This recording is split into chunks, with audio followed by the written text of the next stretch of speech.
Hello welcome back to my video. ഇന്നത്തെ നമ്മളൊരു video എന്ന് പറയുന്നത് ഒരു മിനി വ്ളോഗാണ്. അതായത് രാവിലെ എണീച്ച് നമ്മൾ എന്തൊക്കെയാണ് കാര്യങ്ങൾ ചെയ്യുന്നത് എന്നുള്ളത് ഒരു മിനി വ്ളോഗ് എടുക്കാമെന്ന് വിചാരിച്ചിട്ടായിരുന്നു. അപ്പോൾ എൻ്റെ വീഡിയോ ആദ്യമായിട്ട് കാണുന്നവരാണെങ്കിൽ ഒന്ന് സബ്സ്ക്രൈബ് ചെയ്യണേ. അതേപോലെ തന്നെ വീഡിയോസ് ഇഷ്ടമാവുകയാണെങ്കിൽ ഒന്ന് ലൈക്ക് ചെയ്യാനും മറക്കല്ലേ. അപ്പം ഇന്ന് നമ്മൾ ബ്രേക്ക്ഫാസ്റ്റിനായിട്ട് ഉണ്ടാക്കുന്നത് നെയ്യപ്പമാണ്. അതായത് കണ്ണൂരുകാരുടെ മുട്ടയപ്പം എന്ന് പറയും. അതിന് നമ്മൾ രാത്രി അരി പുതിർത്ത് വെച്ചിട്ടുണ്ടായിരുന്നു. അരി ആദ്യം തന്നെ കഴുകുന്നതിന് മുമ്പ് ഞാനിങ്ങനെ അരിച്ചെടുക്കുവേ, എങ്കിലേ അതിൻ്റെ കല്ലും നെല്ലും ഒക്കെ പോയി കിട്ടും. അപ്പം നല്ല രീതിയിൽ കഴുകി എടുക്കുക. 2-3 പ്രാവശ്യം കഴുകി എടുത്ത് നമ്മളത് മിക്സിയുടെ ജാറിലിട്ട് അരച്ചെടുക്കുക. അതായത് ഈ പച്ചരിയും നമ്മുടെ ചോറും പഞ്ചസാരയും ഉപ്പും ഇട്ടിട്ട് അരച്ചെടുക്കുക. പഞ്ചസാര അധികം ഇടുന്നത് അത്ര നല്ലതല്ല, കാരണം മക്കൾക്ക് കഴിക്കുന്നതായതുകൊണ്ട്. പിന്നെ എപ്പോഴെങ്കിലും അല്ലേന്ന് ചോദിച്ചിട്ടാണ്. അപ്പോൾ നമ്മളത് അരച്ചെടുക്കാം. അപ്പോൾ അരച്ചെടുത്ത ബാറ്റർ ഇതാണ്, നെയ്യപ്പത്തിൻ്റെ ബാറ്ററാണിത്.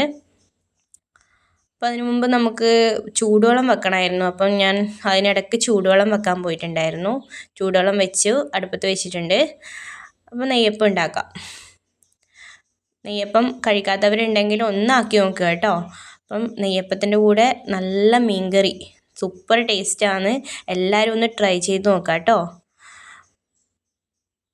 അപ്പം മിന്നൂന്, എൻ്റെ ചെറിയ കുട്ടിക്ക് ഭയങ്കര ഇഷ്ടമാണ് നെയ്യപ്പം. രാവിലെ എണീക്കുമ്പം തന്നെ തുടങ്ങും നെയ്യപ്പം അമ്മേ നെയ്യപ്പം എന്ന്.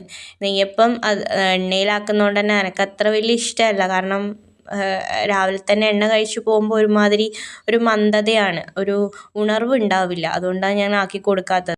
അപ്പം മക്കൾ എണീക്കുന്നതിന് മുമ്പ് ഒന്ന് അടിച്ചു വാരാന്ന് ചോദിച്ച് വേഗം തന്നെ അടിച്ചു വാരുവാണ്. കാരണം അവരെണീച്ച് കഴിഞ്ഞാൽ അടിച്ചു വാരലൊന്നും നടക്കില്ല.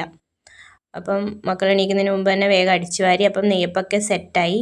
അത് കഴിഞ്ഞ് പൊന്നൂൻ്റെ ബാഗിൽ പാത്രവും വെള്ളവും പിന്നെ ഒരു മുട്ട ആംപ്ലേറ്റ് ആക്കിയിട്ട് കൊടുത്തിട്ടുണ്ട്. അപ്പം അതൊക്കെ സെറ്റാക്കി. അപ്പോഴേക്കും മക്കൾ എണീച്ചിട്ടുണ്ടായിരുന്നു. അപ്പം പൊന്നൂന് ബസ് ഇന്ന് എന്തായാലും കിട്ടൂല, കാരണം ഇപ്പോൾ 8 മണിയായി. എന്തായാലും ബസ് കിട്ടൂല. അപ്പം ഞാൻ തന്നെ കൊണ്ടാക്കേണ്ടി വരും. മുടി ഭയങ്കര രീതിയിൽ എന്തോ ബഗിടാക്കി വെച്ചിട്ടുണ്ട്, മുറിച്ച്. അപ്പം മുടി കെട്ടി കൊടുക്കൽ ഭയങ്കര ബുദ്ധിമുട്ടാണ് പൊന്നൂൻ്റെ. കാണുന്നില്ലേ, ഇങ്ങനെ ഹെലി കറണ്ട പോലെ ആക്കിയിട്ടുണ്ട് മുടി അവിടെ ഇവിടെ ആയിട്ട്. അതിനിടയ്ക്ക് മിന്നൂനും ഇങ്ങനെ കെട്ടിക്കൊടുക്കണം എന്ന് പറഞ്ഞ് ഒരേ വാശിയായിരുന്നു. പക്ഷെ കണ്ടറിയാം, പോകാനാകുമ്പോഴത്തേക്ക് എങ്ങനെയാണ് പോകുന്നത് എന്ന് നമുക്ക് കണ്ടറിയാം. കാരണം ഇപ്പം പറയുന്നതായിരിക്കില്ല അന്നേരം ഉണ്ടാവുക. അപ്പം ഇങ്ങനെയെല്ലാമാണ് നമ്മൾ ഒരു ദിവസം. അതായത് രാവിലത്തെ കഷ്ടപ്പാടാണ്. ഒരുപാട് ഭയങ്കരമായിട്ട് പഠിച്ചതാണ് രാവിലെ ഈ മക്കളെ വിടുന്നവരെ. അത് ഞാൻ മാത്രമല്ല, എല്ലാ അമ്മമാരുടെയും അവസ്ഥ ഇതാണ്. രാവിലത്തെ ആ ഒരു മക്കളെ വിടുന്നവരെയുള്ള സമയം ഇങ്ങനെ തന്നെയാണ്.